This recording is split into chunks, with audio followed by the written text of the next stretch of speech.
Welcome to Frankly Speaking with Sandra D, where we journey beyond the surface to uncover the essence of living an authentic, affluent life.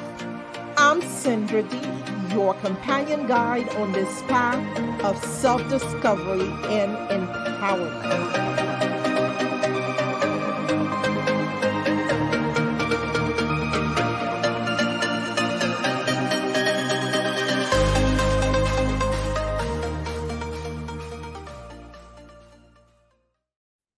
Hello again. Welcome to another episode of Frankly Speaking with Sandra D. I have today with me a worldly international superstar, Mr. Alain Mangion, who is based in Malta. And I have had the privilege of knowing Mr. Mangion since I believe it's been about 10 years, 2014. And we interacted, engaged in a few business transactions. Of course, you know, my background is international finance, and Mr. Mangion has the same, very similar profile. We became engaged because I had quite a bit of interest in Africa, and he did also. And so just to give you a little background, Mr. Mangion is someone who has been in the corporate finance since 1997. And he has established a firm by the name of Credinvest. He has a team that operates mostly in Europe, but more recently also in Africa. He is by training a chartered public accountant. And, you know, I prefer my guests to tell you who they actually are. I think it sounds a little bit more authentic. So I will pass it on to Mr. Mangion to please fill in the blanks as to what you think I missed in the introduction. Tell us about yourself. Thank you, Sandra. It's a real pleasure to see you again.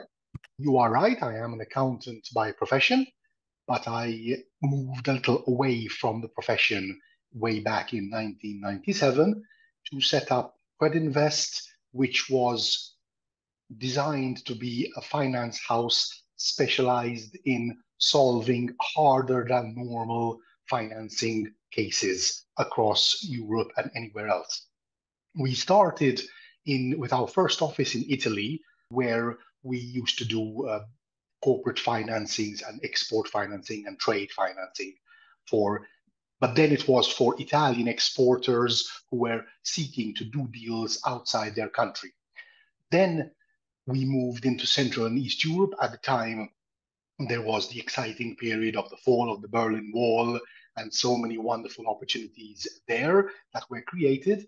And we worked in a number of East European countries, which range from Czech Republic, Hungary, Latvia, Bulgaria, Romania having been the office where we worked most actually for about 25 or 20 consecutive years. Those markets matured a little over time, and therefore we decided to set our sights southwards towards Africa, mostly sub-Saharan, where now we're working in no less than 14 countries in the continent. So it's all the way from Senegal, Cote d'Ivoire, Angola, and Cameroon. We have started to develop some work in the wonderful market of Namibia. And then on the south side, we are in Eswatini, Mozambique, and Burundi. Well, Burundi is sort of in the middle. And then on the east coast, we have a base in Kenya, in Nairobi, and then a lot of work in Tanzania and also Uganda and Rwanda. So it's a very, very interesting spread of markets where we are operating across this hugely diverse continent. Indeed. It's dynamic, isn't it? I mean, I guess it is what Africa has become, what Europe was once, you know, because I think before we started recording, we talked about Europe and the United States has become a bit stale. You know, it's business as usual, because everything is pretty much has been there for a few life cycles. Yeah. So now the dynamic position of Africa now, it's because people have, and I think the internet has added to that, people are more exposed to different ideas and they are looking at, how can I say, creating versus sustaining, right? Africa has become sort of a breeding ground for new startups, for new ideas, there's more growth in Africa. Yeah, so we will talk about all of that. And it's exciting to hear that you're having in the travel, like I bet, you experiencing all those different cultures, I bet is also quite stimulating and I would say character building as well, because having been to Africa, it definitely requires to take a deep breath through the transitioning because it's very different than what we're accustomed to in the West, wouldn't you say? Yes. First of all, I'm sure you agree, Sandra, that using the term Africa for that continent is a generalization people use at their own peril, because this is one big mixture of wonderful traditions and cultures, different tribes, ways of doing business, and so on. So it's a continent of such diversity. But then again, in Europe, would we say that the Portuguese are anything like the Polish? I really don't think so. So one shouldn't really say Africans, But then again, there are some common features. They are young populations, very dynamic, very eager to develop very quickly. For example, I know we're going to discuss opportunities in Africa very shortly, but there are huge opportunities in fintech, for example, in which case Africa will catch up with the rest of Europe and the world in a very short space of time. Fantastic. But yes, the traveling to Africa is usually necessary because even though we are thousands of kilometers away, you and I, and we're having this call and I can hear you as if you're sitting in front of me, the African culture is such that, especially when you deal with the motions of government, they like to see the person who they are dealing with on a one-to-one basis there in front of them. As their guest, they're very hospitable and very welcoming, and they are very open to ideas regarding how different financing mechanisms can be structured in their best interest. So it's a good place to be, and Africa is great fun. I'm not going to I'm It not going is. I'm not going to shy away from that fact. It's fun. People are very lively. The music's great. The textiles that people wear in their normal attires, especially on the weekend, they are fabulous to watch. It's I always enjoy traveling there, Absolutely. and I do miss it when I return, even I though I it is so I have a funny story about one of my travels before we get into the business in hand. I had gone to a wedding in Nigeria, and of course, being someone who it was quite a few years ago, I think 30 years ago, one of my schoolmates, her father had been a diplomat in Washington when my father was a diplomat. So what do I of course I'm going to travel to all the way to Nigeria to her wedding. And I was I was spending a bit of time in Côte d'Ivoire in Ivory Coast. I paid no attention. I had been used. This was right after my father went back to Haiti as a diplomat. So I had just transitioned to having a normal passport. So I traveled, didn't check my passport. So I went to Nigeria and on my way back, stopped over to Côte d'Ivoire. Only when, after a 3-day stay in Côte d'Ivoire, as I'm about to board the plane, I find out my passport's expired. It would only happen to me. So I'm calling my family in Haiti to say my passport expired, of course, because I had never had such an issue having a diplomatic passport. So then I ended up having to spend another week, and it was no problem at all because the person that I was staying with made sure that I enjoyed every day during that week. But this is just to say that there's always something fun to do. And even though it wasn't planned, that week was some of the best time of my life. But that said, this is how we're going to segue into how do you balance, some of the pitfalls of doing business in Africa, knowing that it's such a lively place. So how do you not get caught up in some of the challenges when by being distracted by all the benefits of being in Africa? So really, let's talk about the pitfalls of doing business in Africa. I think the pitfalls stem from the principal expectations, first of all. One should never expect that it's going to be a free ride. If you're going into a contract, make sure you have the best lawyer. Don't try to go for something a bit cheaper to protect you, and make sure you have all the right boxes are ticked. So we used to when I was a kid, we used to use a statement which used to say, if it looks too good, there's probably something wrong with it.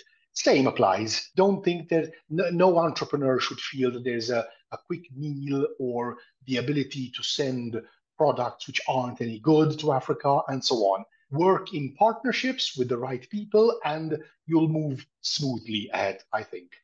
The right people, it depends obviously on what business model you have. Our model is principally organizing financing for projects for governments in infrastructure, like energy and healthcare and education and so on. So there are a number of different partners we need to bring to the table, different ministries. The ministries compete with their relative Ministry of Finance for budget allocations. So there are a number of pitfalls that you should always look out for. If you are taking part in a government tender, look for signs as to whether there are firms which are already enjoying a competitive advantage over what you are prepared to offer in order to test the possibilities of you winning that tender. So check it double and say, is this a completely above board tender which I should be taking part in? Or is it don't bother because maybe the Chinese are going to get this anyway because of the pricing? Sometimes, I know we're going to speak about them later, but sometimes the Chinese come in with really aggressively low pricing, and even in sectors where it should perhaps not necessarily be the case that the lowest price should win. Because if you're talking about hospital equipment, you would want the best hospital equipment to make sure your patients are safe, not necessarily the cheapest, right? So pitfalls, yes, but seasoned people can steadily be aware of what those pitfalls are and make sure that he keeps himself guarded against them. Absolutely. Well, thank you so much. And most people will say, why are you starting with the pitfalls? Because just like anything that is risky, there's a warning label. And we've just provided you with the warning label. Africa is fantastic, but beware, because if we present everything as being easy, then you may want to jump into it before you actually understand the challenges. So I wanted to just get this out of the way first. And so now we can talk about a little bit about the opportunities. I'm very well aware of the opportunities, mostly in Nigeria, in the surrounding countries, but I want you to touch on a general basis, and then if you can take us through the different landscapes within each region that you do business with. So overall, what are the opportunities within Africa? Because I understand there's quite a bit of competition between, let's say there are four competitors at the moment. So we have mainland Europe, which is being led by France, and then we have Russia, China, and then the United States.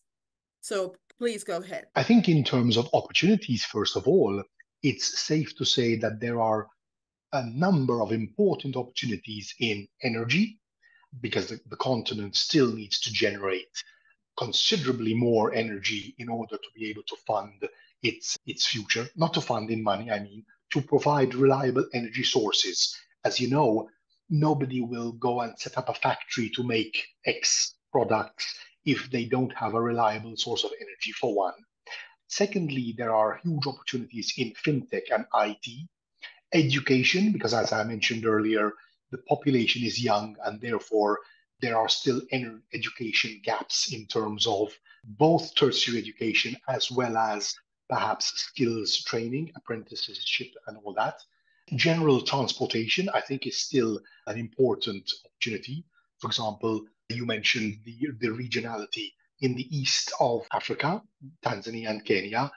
There are considerable opportunities for investment in order to link the port cities of Lamu in Kenya and Mombasa or Dar es Salaam by rail, through the creation of special corridors to the landlocked African neighbors, Burundi itself, Rwanda, Congo.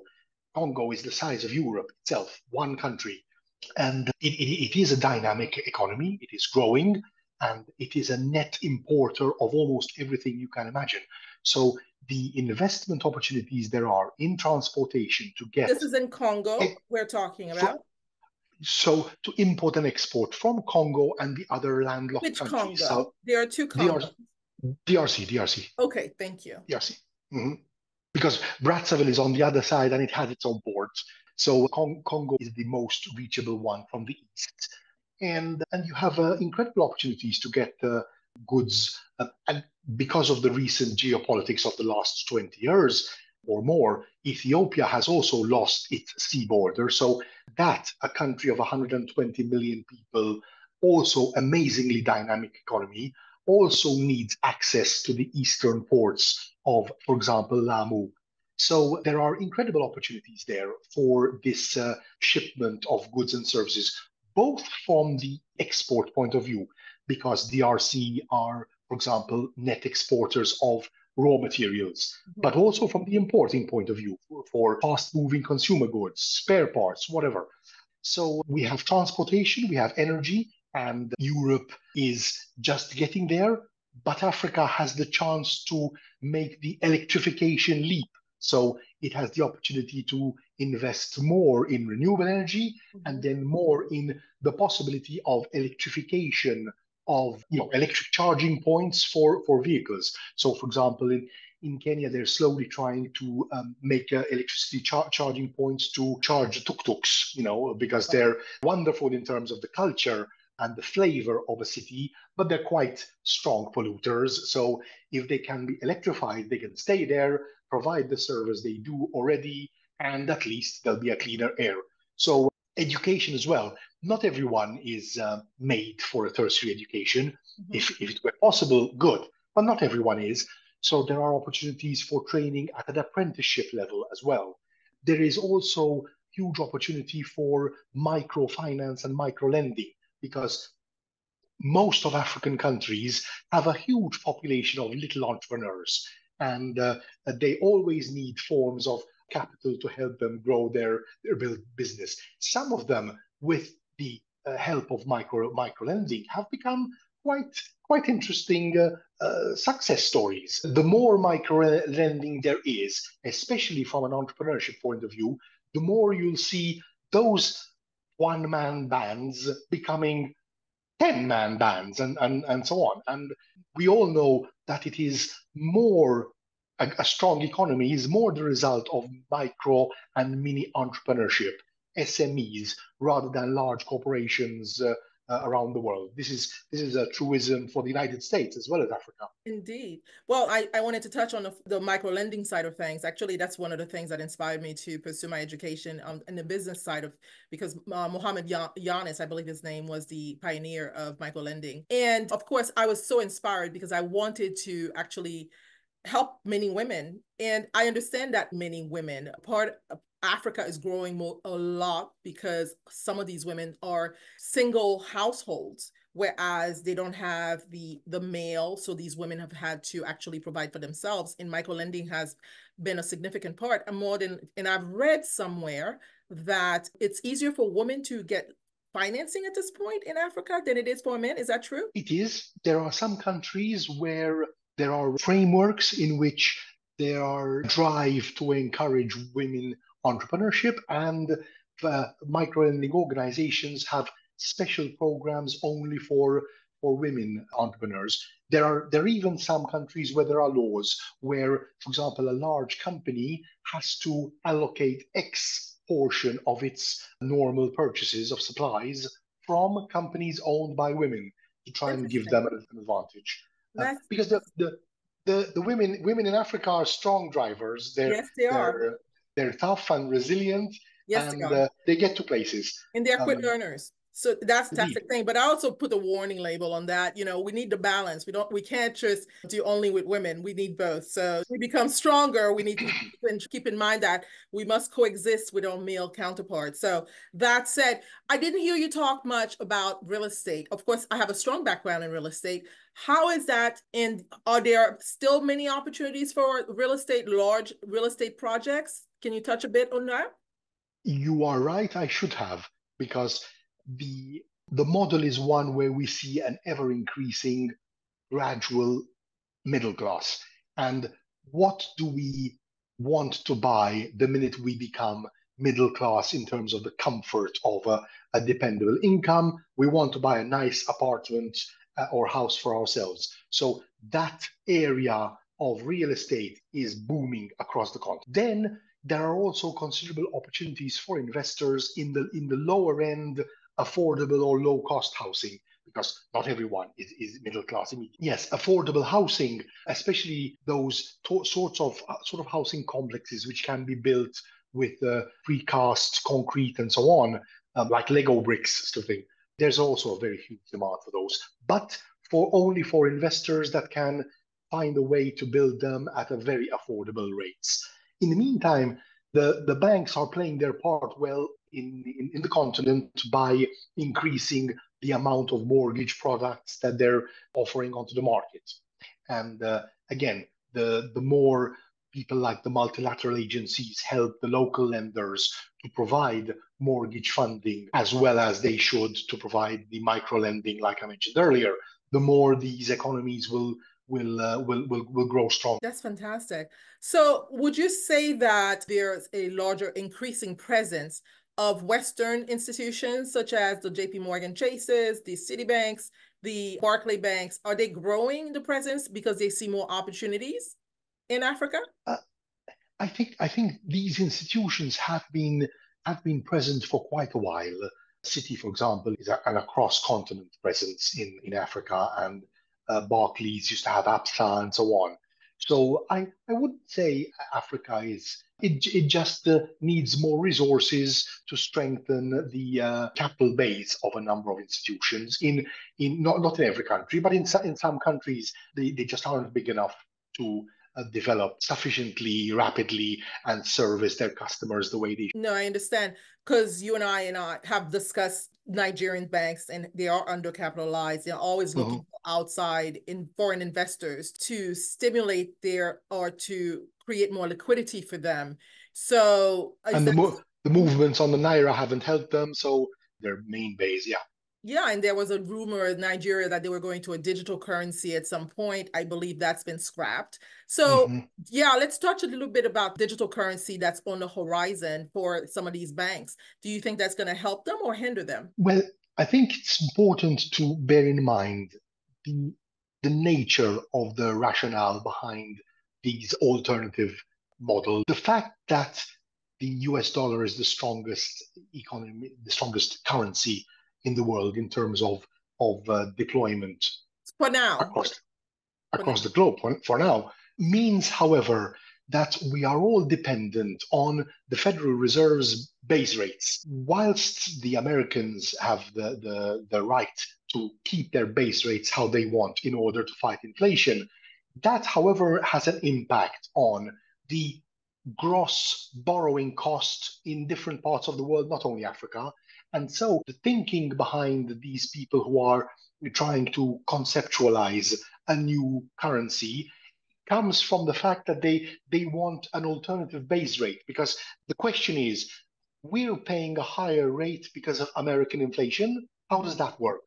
So that's where it's all coming from. And in any case, there are schools of thought which are arguing that there shouldn't be such an over dependency on another country's currency, which at the moment, you know, nobody knows where this is going. The euro hasn't supplanted the dollar in terms of being the currency of choice, although it has been a success story over time. But it seems to be quite far. All the dollars and all the commodities like oil and raw materials and foodstuffs are all denominated in dollars, all the transactions. So it'll be a while. So obviously, then there is the political reason Of course. for this. The use of an alternative currency would mean that you don't fall within the American jurisdiction. So you have a bit more leeway there. But I think this is a bit far away for now. Interestingly, the west of Africa has a common currency, the franco CFA, which Right, was a common currency way before we even dreamt of the euro, right. and it's still quite a success story in the sense that it has managed to stabilize the currency and its value over time. That's also through the support of the French, of course, but it's a good thing because it helps determine the value of imports and exports. So it helps trade in that sense. And it's a very important factor as people consider doing business in Africa. There are multiple currencies that you have to take into consideration. Yeah, yeah. Nigeria and South Africa, very different in how these are exchanged.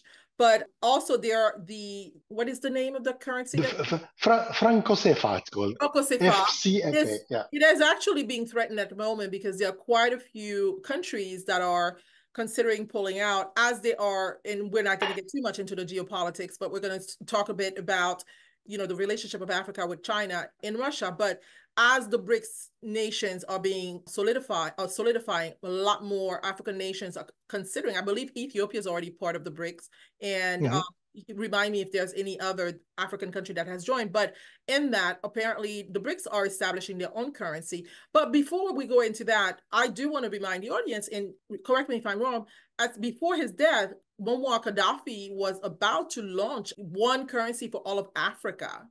Is that correct? Being in Malta, we are very near to Libya, Yeah. and our relationships have always been strong. It was rumor had it that it was one of his visions that he felt that the entire continent should have a single currency between itself, Backed by gold, if I remember backed correctly. by gold. Yes, yes, that is correct. Yeah, so that's fantastic. But are there still rumors of that? African countries still considering that? Is there someone who's, because they need a leader that's going to take the lead or risk everything for this vision. Is anyone else taking up Colonel Gaddafi's vision? I've not heard of any such initiatives of late. No, I can't say I have. That would be interesting. But on that note, so we've talked about all these different sectors, but you talked a bit about renewable energy, but another type of energy that is used in Europe that actually, because they get their resources from Africa, mostly is nuclear power. Is there a chance for, because the reason why I ask you is because I was doing some research on the different type of energy systems that Africa has. One of the things that was pointed out is they have the majority of the resources that are necessary to create nuclear energy, but they don't utilize nuclear energy themselves. And so are they making strides, and are there countries that are considering nuclear energy as an alternative in Africa? I think nuclear energy is not high up in the proposed African energy mix, to be honest. It's a technology which is very expensive in terms of the initial outlay for the investment in the nuclear power stations. It also takes a very long lead time till design, manufacture, and construction and commissioning, and the world has not quite actually solved all the problems with what to do with nuclear waste already as it is. And there are also some other issues. Yesterday, Hungary, which has a history of nuclear technology, announced that it was suspending its production because of some malfunction in its plant. Hmm. So it might be a bit too soon, especially in line of the fact that there are so many alternatives: solar, wind energy, waste to energy. All those people produce tons and tons of waste, and organic waste, as you know, can be converted into a very clean energy source. That nowadays technologies have improved so much Yeah. that there are no emissions, no foul odors, nothing. And then there's hydro, geothermal. So I think there are so many alternatives, of which a number can be designed and built in a much shorter time. Remember, in Africa, most countries suffer from power outages as we speak. Sometimes it's just 20 minutes, sometimes, like South Africa, which we are going to talk about, it's 5 hours.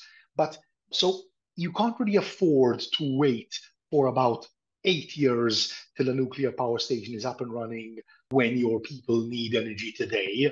And delivery times of solar energy panels is 6 months today. So that's where the balance comes on. It's true. Once the power station is up, then the energy is constant and reliable. There's no doubt about that, because otherwise nobody would have built nuclear anywhere in the world ever. But getting there is, I think, too much of a long stretch when you can go for so many quicker alternatives to solve the energy situation. No, I fully understand. And of course, Haiti is the same. Of course, Haiti is the mini Africa in the West. because Mhm. the culture is very similar. And a lot of people have, when one of our, it's France or Africa for Haitians. So some Haitians resonate with France, some Haitians resonate with Africa. And so what I wanted to talk a bit more about as far as there are more pressing issues in Africa than energy. It is definitely, but food supply is another. So I want to take you back to the opportunities. So consumer products, I can see how it's relevant. I mean, so it's a sector that has opportunities also, but I know you are in the food and beverage sector as well. That's an opportunity in Africa as well, as we talk about resolving issues with the food supply. Absolutely. When I said in earlier that there's opportunities in fast moving consumer goods, of course, the one thing that I absolutely had in mind was food. And there are considerable opportunities for food investment. The soil is fertile. The people to work in the agriculture sector are available. But then is the infrastructure base ready? There are countries which, believe it or not, have shortages of water. Even near the equator, we tend to think erroneously of shortages of water in the Sahara area. Not so. Even in sub-Sahara, there and with climate change, obviously, it's getting considerably worse. But there are areas of water shortage, and nobody will come and invest in agriculture if they can't guarantee that they're going to have water for their crops. But the demands are there for sure. There isn't an African country which, in my opinion, should be a net importer of food, unless it's a type of food which doesn't, isn't justifiable in terms of the particular climate of the region. But otherwise, there should be food security. It should be a priority. Absolutely. It's interesting when on my trip to South Africa, it was a discovery trip for me and traveled and I spent quite a bit of my time shopping, but not necessarily paying for what I was really looking at the source of where these products came from. The majority of the products that you find on the shelf at a grocery store in South Africa are made in South Africa. And that was, to me, an aha moment. You can't say that in the US. You can't say that in Europe. In Haiti, of course, you can't say that. But South Africa, that we'll talk a bit more about later on, most of their products were made in South Africa. And I think that Mhm. is to why they are so successful. So let's go back to the nuclear energy that we talked about. And I know I'm going back and forth, but because my mind is being questions are bubbling up. I wish we had more time, but we of course Mhm. have to contain this conversation. So the nuclear energy conversation led me to sort of correlate this need for additional solutions in the energy sector is leading Africa to partner up with Russia and China. Can you touch a bit about how they are aligned? Of course, Russia has always had a relationship with Africa. Many of the countries in Africa had a very strong tie with the USSR, but since the collapse of the USSR, that's sort of diminished, but it seems that it's increasing again. Can you please tell us where does Africa stand as we think about the BRICS system while focusing mostly on Russia and China? I think this is a really interesting one, Sandra. It's all a question of balance, isn't it? I think most African political leaders are just pleased to know that there's an option to Europe and the Americans. There's a sort of plan B, if you like. They won't necessarily rush into the arms of the Russians because they know that nothing comes free and everything will have a price. But they know they like to balance it out, and they will be reminding us if we try to negotiate too tough with them. There always is another partner that they can head over to. The Russians' influence in Africa is mostly political, as you rightly point out, less commercial. On the other hand, the Chinese is almost exclusively commercial. They have huge construction companies operating across the continent, doing very large projects. This has slowed down a little in the last, I would say, 5 years because the Chinese economy has a couple of things it needs to sort out internally, and therefore the Chinese Exim Bank and the Chinese lenders aren't so open purse with lending to governments across the continent. And those governments, which also some of which have some budget constraints and have to stay within their limits and therefore can't borrow as much as they would have liked to and as much as they did in the past. So I think the Chinese are hoping to get some repayment of their previous debts Right. expended on previous projects first, and then they'll go back when their own real estate problems in the Chinese economy are Mm. sorted. They'll go back. They do also obviously go all over the place in search of precious metals and rare earth The earth. minerals and so on. And here is where, for example, my wish would be to see the African leaders insist on a greater form of partnership with the Chinese or whoever takes these rare earth minerals and so on, and say, look, we're not giving you our minerals and then you take them all the way to China or Europe or wherever, and you make manufacturing of electric batteries or chips for your mobile phones there. We want you to have access to these minerals, but set up a factory here, make them here. That would be a more equal balance of the value added chain of these minerals, which has not happened in the past. In the past, not the recent past, but in the past, it would be find oil or coal and take it out. Coffee, you name it. Whatever of the wonderful gold, especially of all the wonderful riches that Africa can offer, it was all a question of take it out at the lowest cost, the lowest rung of the value chain, and then all the value added takes place in Europe or in America or in Yes. China. Mhm. That's where I'd like to see a shift in the equation. More manufacturing in Africa. Why not? Why do all the products we consume, most of them have to be made in Asia, whether that's China or Vietnam and other manufacturing locations? Why not Africa? Shipments to Europe would be cheaper from the African continent, apart from the problem with Yemen there. But that's what I would like to see more encouragement in terms of the relationship between Africa and China.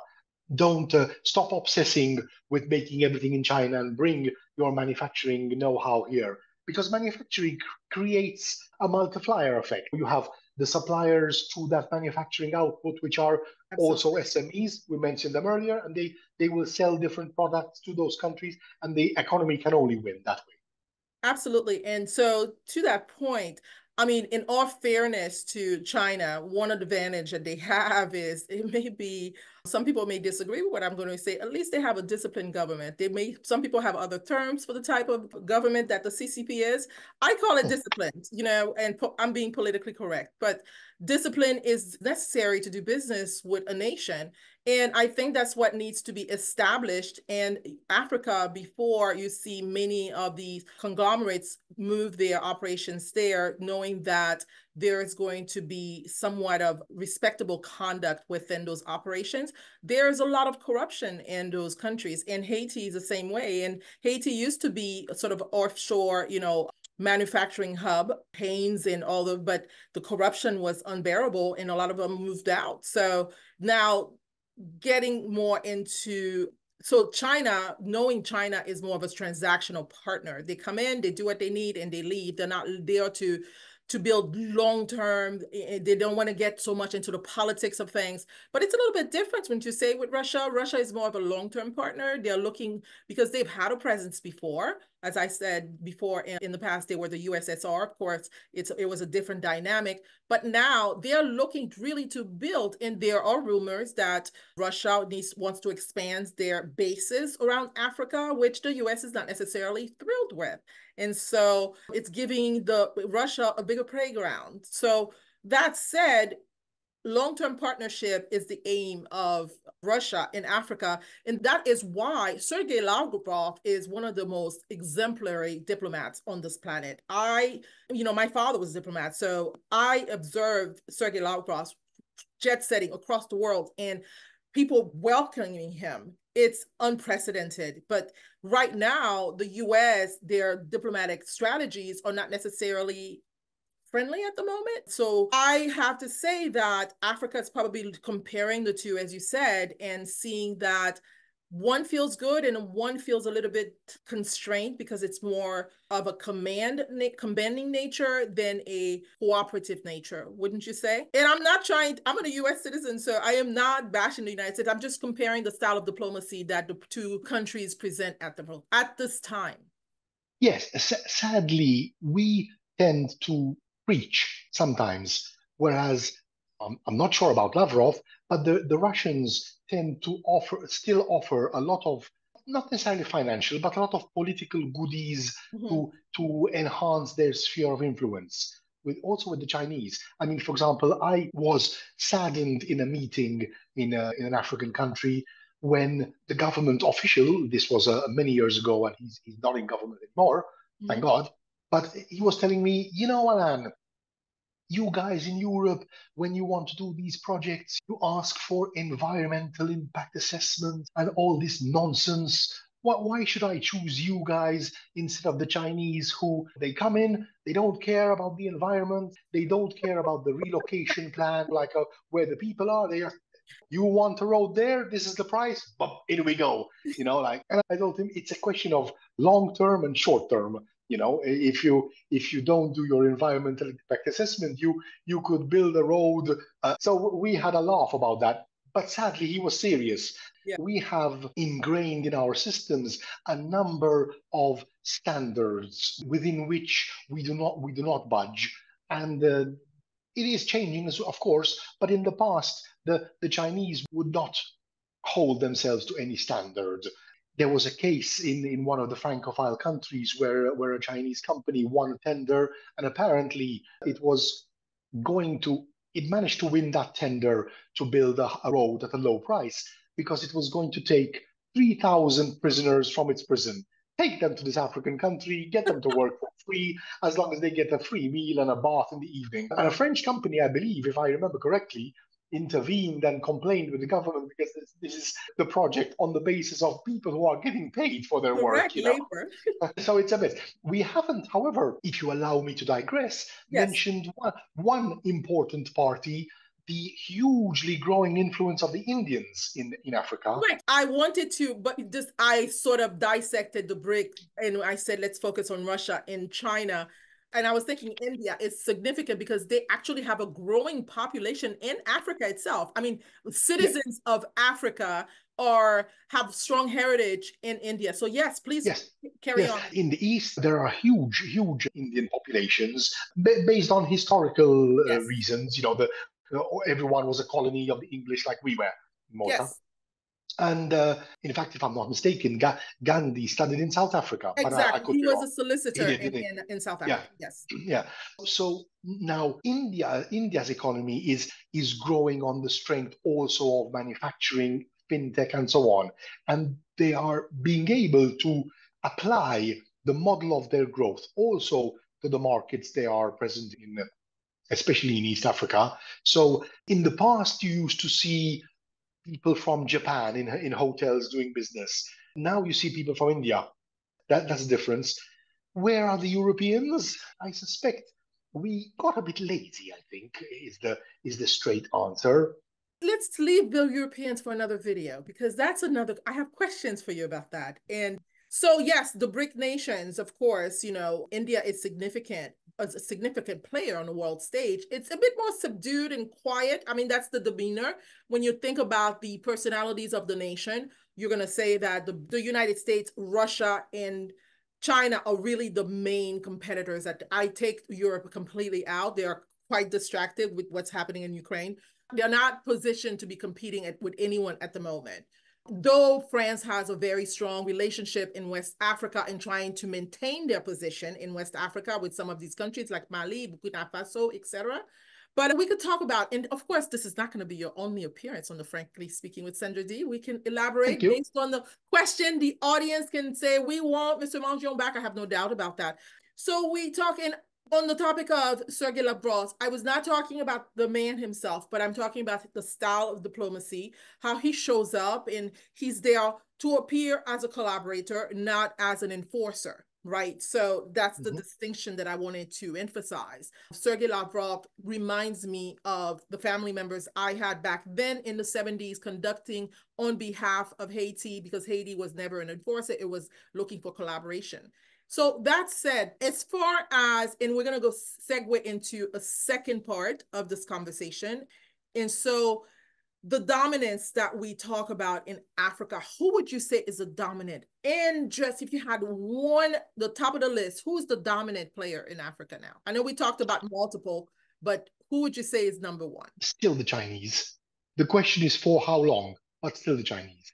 Where I know you said this might be for another day, but where are the Europeans? We're still there, but in terms of the individuality of each country. So we do not seem to be successful in implementing a pan-European strategy to get European capital, of which there is lots. There's lots of capital in Europe. We are a rich continent. Capital mobilized towards these investments. Part of it is of our own doing because there's too much bureaucracy. It shouldn't take months upon months to get funding for a project which makes sense from the economic and social point of view. However, the fact that there isn't a one Europe strategy really for Africa, or if it's not being seen, not by me, means that there are a number of little states competing. For example, the Spanish do well. The French do well in their home ex-colonies. English companies do well as well, but not as well as we could if there were a concerted one Europe effort. And this is lacking. The US is a bundle of states, but it has one strategy in the continent to develop its own companies' interests there, like all countries do. The Chinese, the same. There's one Exim Bank, but we haven't yet managed to make a one solid strategy enabling fast funding for good projects in Europe, which European companies can participate in properly. So this is fantastic. So this is where we're going to send in this segment. China is the winner. The thing is, so far, yes. So far, so good. They don't get involved in wars. And if you want to lose, keep going to war. That's my message to the United States government, Russia, and all these people who have boots on the ground. China says they're not interested. They have their billions of people to manage, and they're going to manage their interests. And if that formula does not include, even though they have a solid military, I mean, you see the marches, admirable. Yeah. But they don't have boots on the ground outside of their country, correct? It's all about economics for them. So it's all about economics.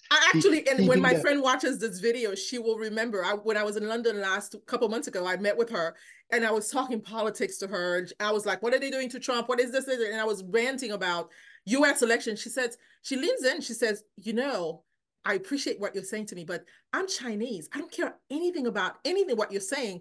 All I care about is how are we going to make money? This is for you, Nicole. So I remember your wise words, and you calmed me down, and we started talking about our business together. But go ahead, please. However, don't write off us Europeans, because we've been good at reinventing ourselves throughout the centuries. So I'm rooting for you. The London Bridge. Yeah, I'm rooting for you. I think it's just needing sometimes, you have to have a down cycle in order to go back. It's a cycle, isn't it? Down and out. And so I've quoted this before, and I don't know. I have to find out who this came from. Strong men make good times. Good times make weak men and women. And weak men make weak times. And weak times, again, produce strong men. We're in that weak time at the moment. Survival of the fittest, those of us who are really grounding ourselves into the knowing that there is a better day coming rather than focusing on the chaos that is happening now, will help the future. We have the vision for what's to come. I'm not focused on what is being presented to me in the headlines every day, because that serves no purpose other than that's already the past. The news of the day is already the past. What future are we creating? On that note, I will say I'm going to have a second episode with Mr. Mangion. Bear with me as we say thank you again for watching this episode, and please join us on the next one where we will discuss the leadership in Africa, as we talked about the different dynamics just now, the leaderships in Africa and what's to come for Africa. Okay, thank you so much. Thank you, Sandra. Subscribe to Frankly Speaking with Sandra D, and join us each week as we uncover stories of resilience, transformation, and the pursuit of your true affluence mindset. And I won't sit down, won't back out. You can't ever shut me up. Come and join me on this journey. I promise not to disappoint. Don't forget to make sure you like, subscribe, and share to be notified when a new episode is released.